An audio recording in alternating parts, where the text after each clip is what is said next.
Good morning. Don't pay attention to my Mickey Mouse shirt. I'm not dressed like a professor quite at this moment.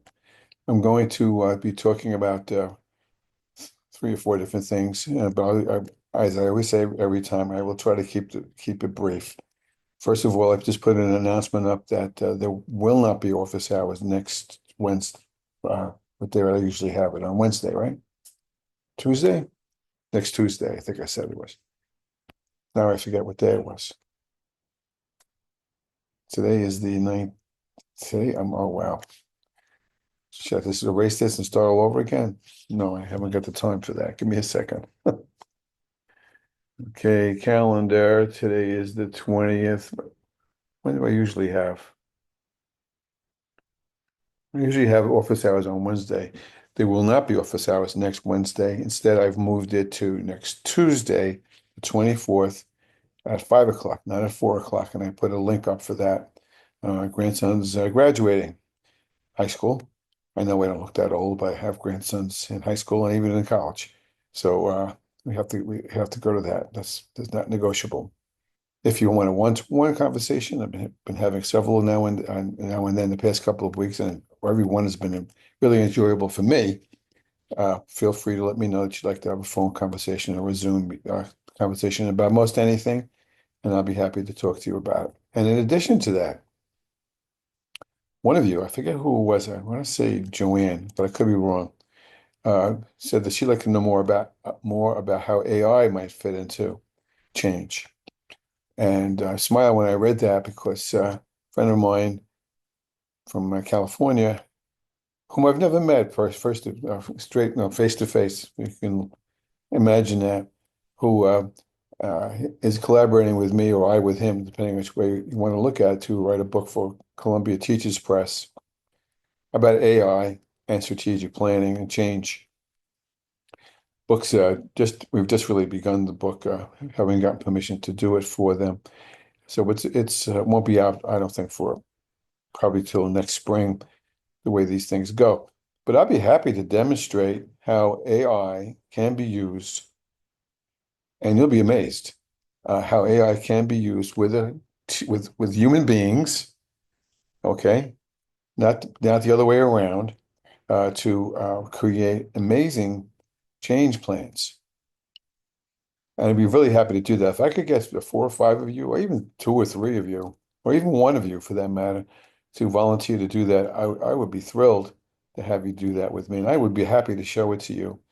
And it's very rough. We haven't got anything so all pulled together that you'll all together can get your arms around, but you'll see how you could use AI in any kind of planning or change premise.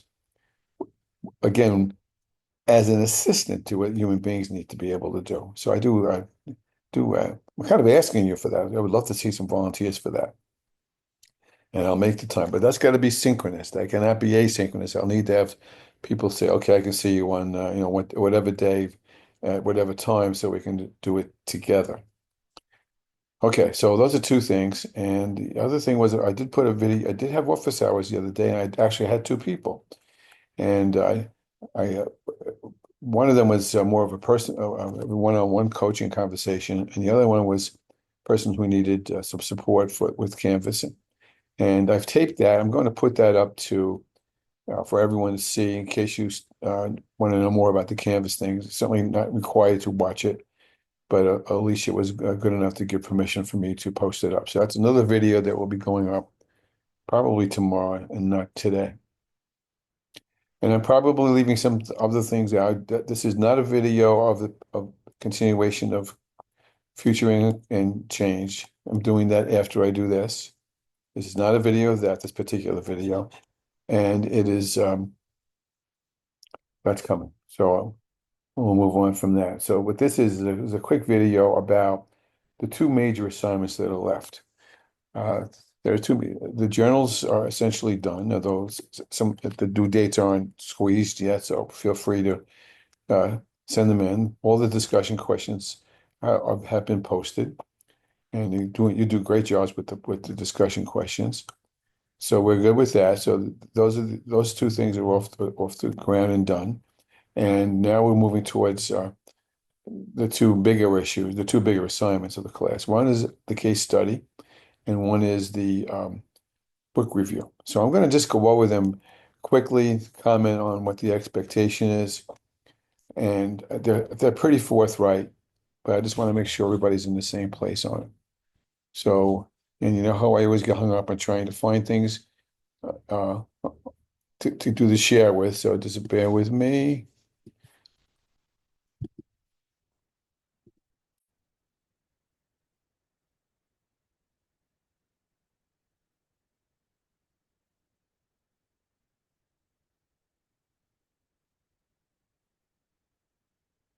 Are you bearing with me as you still can't see me? You can neither see me nor I can't even see me. I'll find myself in a minute. Where am I? I am someplace on this board. That's not it. How embarrassing is this? Here I am. I see myself now. Okay. I'll go ahead and have a smoke while you're waiting for me to do this. All right, here we go. That's not it, he shouted. That's not it. Stop the share and find it again. So embarrassing. I know why I sat there.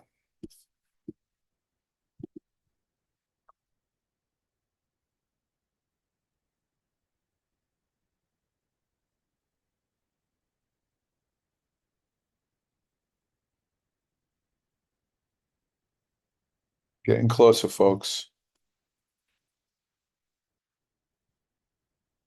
Getting closer, folks.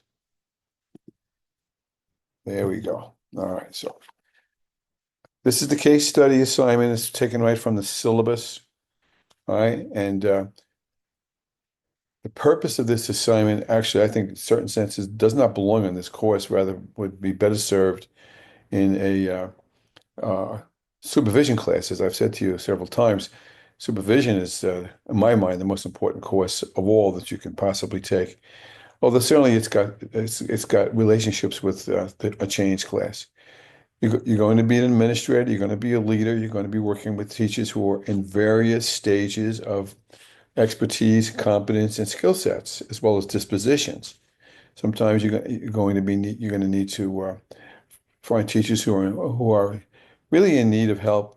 Sometimes don't recognize that they need the help, and there are other teachers sometimes who don't think they need the help but do need the help. And in either of those two cases, you have to find ways to negotiate. I'm using a small n on that, how that comes together. Um, Part of the problem, I'm not sure if it's the only problem. Again, I've taught the supervision class many times. Part of the problem is that uh, the way we do supervision in general is pretty poor, very poor, for often. And you would need a whole course on that to hear why I think that way. One thing is now, if you're a secondary, you'll appreciate this a little more clearly than if you're elementary. But go with me on this for a minute. The purpose of supervision is to create capacity. To go back to Fullon and Hargreaves and Hammond and Bernardo, for that matter, too. To create capacity to be good at your craft. Um, and to help, here's another C word, coach these folks to change themselves, to change with the help and assistance of expert leaders or coaches or both. That all makes sense. Now, good, but do the math. As we're moving into the last week or two of the school year, do the math. If you're secondary, it's easier for me to explain this, but it applies to elementary school pretty much in the same way. So the numbers may not quite compute. Most teachers teach 5 periods a day. There's 180 school days in a school year. Of the 180, there's probably at least 20, probably more, where there isn't any instruction going on at all. As heaven knows what else is going on. But for the argument's sake and for the mathematics sake, let's assume that it's 180 days in the school year, and a teacher teaches 5 periods a day. 5 times 180 means they teach 900 periods a year. Generally speaking, unless a teacher is in dire need of much more of observation and supervision, much more regularly observations regularly than the average teacher. You observe a teacher once. One out of 100, out of 900 classes is observed. I'm generalizing, I know. If you're a non-tenured teacher, teacher contracts usually stipulate something like 3 classes a year. It depends on how the contracts are written and so forth, but I'm generally in the right place. How can you possibly identify what a teacher may need, or help a teacher figure out what it is that she needs to improve her craft if you see them one out of 900 parts of their instructional life in a given year? It's nuts. It's not the way we should do it. That begs the question of what all ways we should be doing it.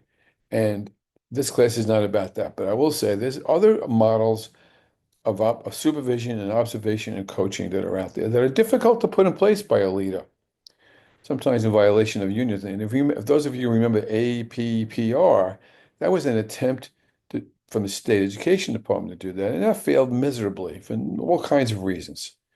This is not something easily implemented, but is necessary. And so in the end, an observation of a class isn't fruitless. And I'll tell you a quick Richard story, and then we'll go from there. I don't think I said it to you folks. I was teaching a class, my first year of teaching. It was about 2 weeks into my teaching professional, my first year of schooling of teaching. I was teaching about the Iroquois. It was a seventh grade class, and I had a textbook that the principal had given me that was a pretty decent textbook. And I had supposed to be doing a unit about the Iroquois. So it was maybe half of a chapter in the textbook.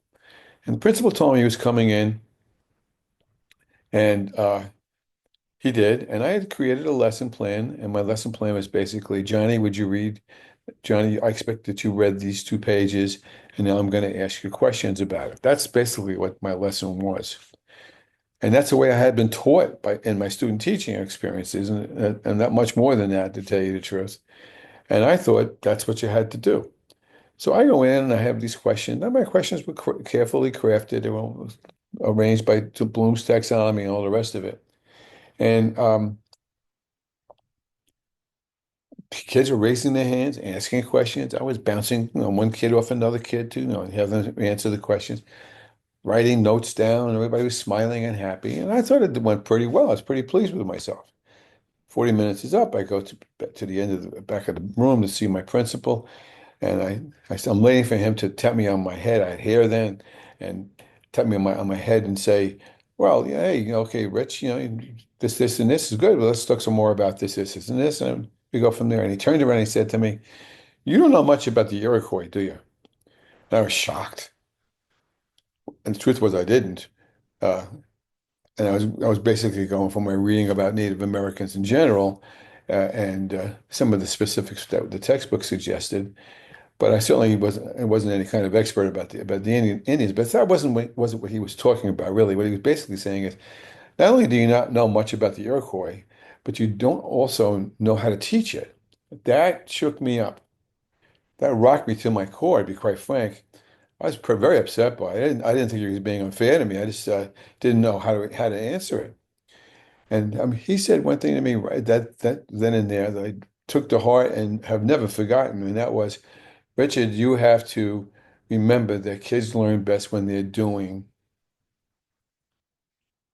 You've got to get kids engaged and involved in practicing all sorts of different skills and mastery of different premises. And by golly, I took that to heart. And I invited him back about 3 weeks later. I said, "Can you come in and see me again?" And he said, "Sure." And he came in and said, "Oh, well, much better." He said, "You got ways to go, but much better." And I got pretty good at it, okay, down the line. I won't bore you with those stories. I have some great war stories about observations as an administrator and as a teacher before I became an administrator.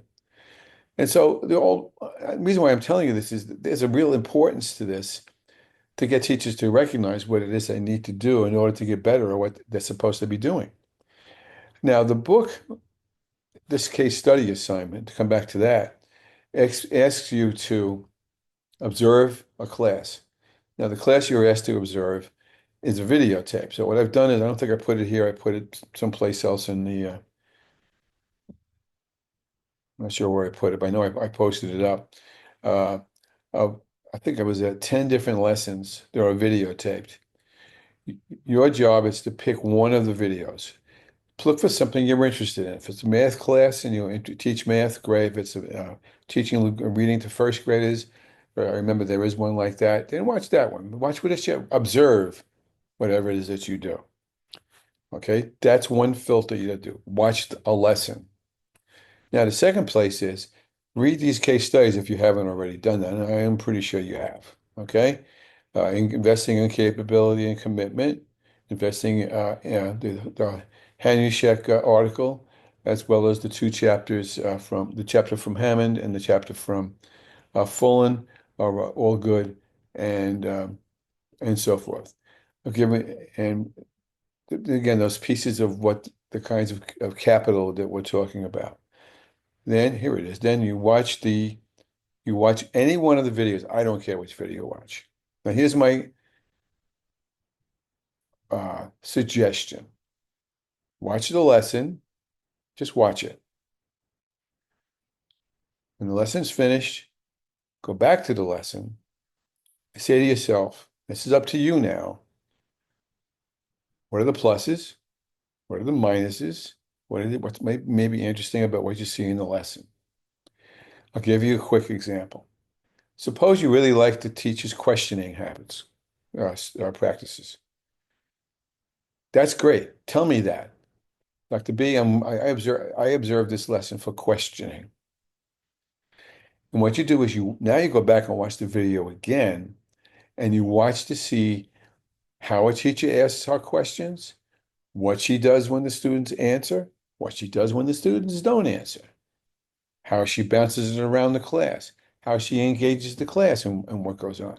In other words, write down what you see, not what you think you see. Okay? Write down what you see about a given aspect of a good lesson. That's another one to look for. It would be how, and teachers aren't very good at it. I got a million more stories about this. If I was teaching a supervision class, we could have some fun with it.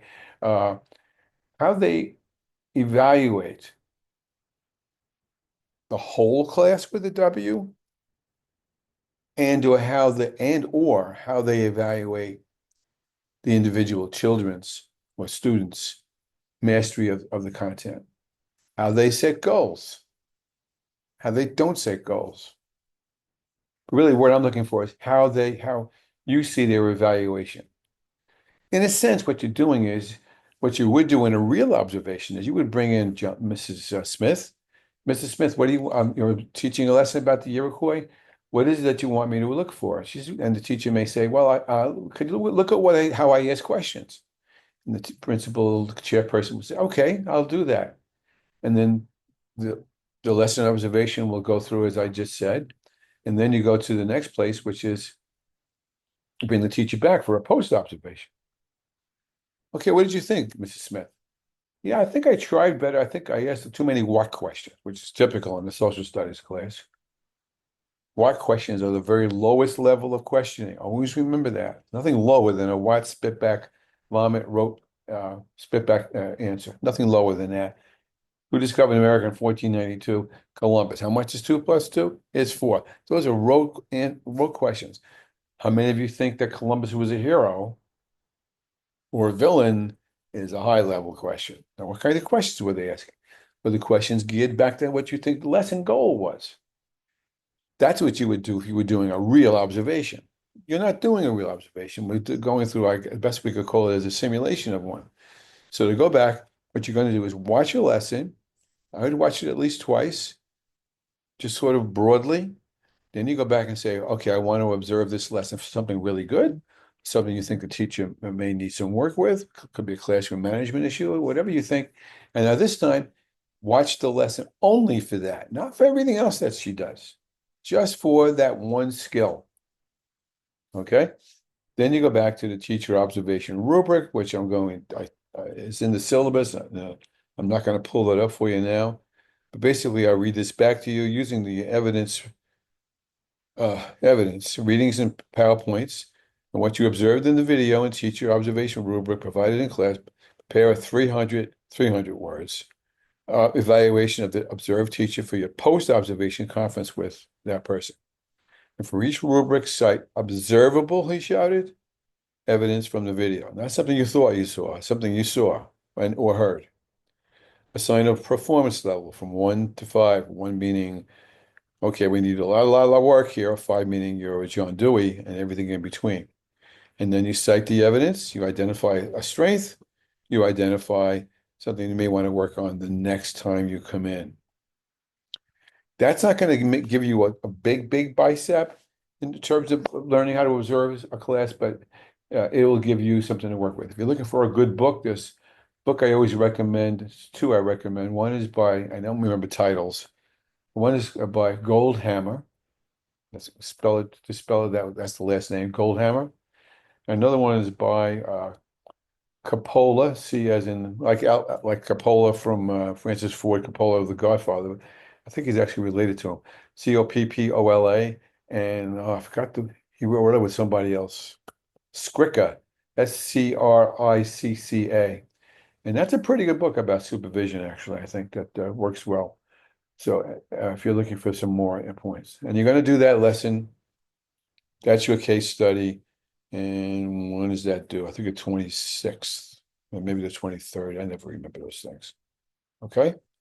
So that is the case study assignment. Okay. And then we go over from the case study, we go back out and we go to the book review and presentation. I'm going to give you some more data on this, some more things to read on this. We've given you books that you were to read. Again, there's 3 or 4 of you still haven't told me, and I'm not going to accept your review unless you check back with me before you do it. These are the books we recommended. I also said you can pretty much read any book you want as long as you clear it with me. Okay, and then you're going to use what's called back in the syllabus on this.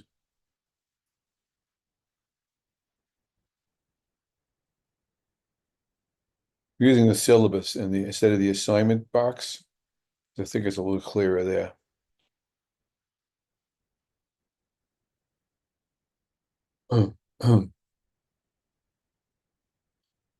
Naturally, I can't find it when I want it.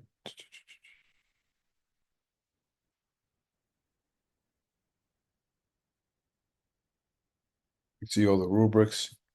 Here's the rubric for, no, never mind. And we'll go back up. I know it's here. This time we'll go more slowly. I'll probably give you a headache the first time through.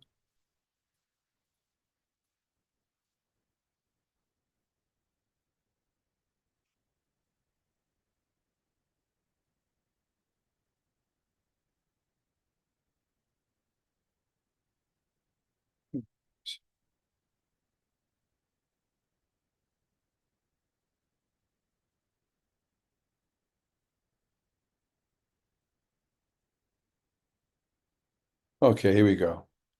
Book assignment selection, select one book from the list below. Okay, and then you pick and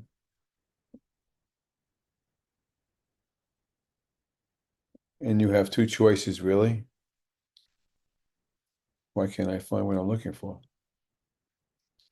All right, let me make this really simple. You're going to do 10 to 15 slides.